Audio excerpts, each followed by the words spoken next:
दोसरा धैली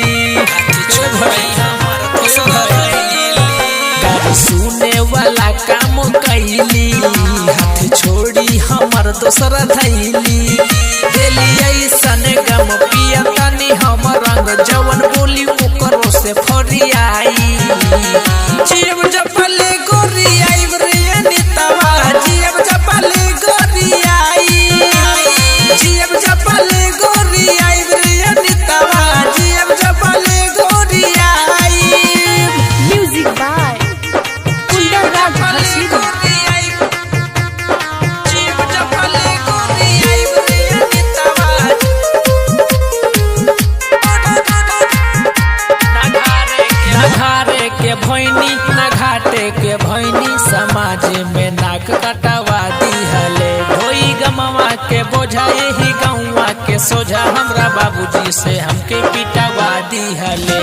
ना घारे के भैनी ना घाटे के भैनी समाज में नाक कटवा दिहले ढोई गमवा के बोझा यही गौवा के सोझा हमरा बाबूजी से हमके पिटवा दिहले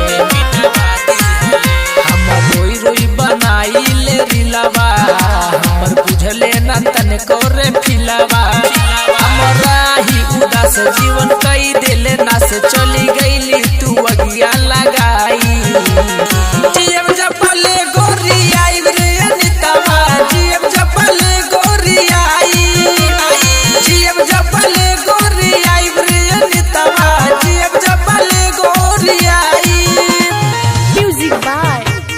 कुंदन राज हसीदा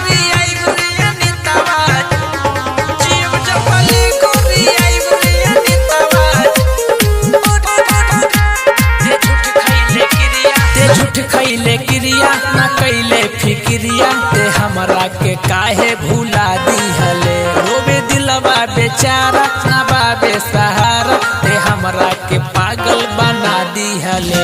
ते झूठ खैले क्रिया ना कैले फिक्रिया ते हमरा के काहे भूला दिहले रोबे दिलवा बेचारा ना बाबे सहारा ते हमरा के पागल बना दिहले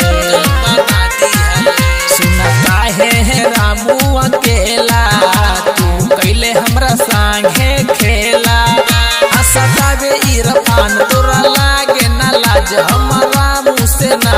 लजाई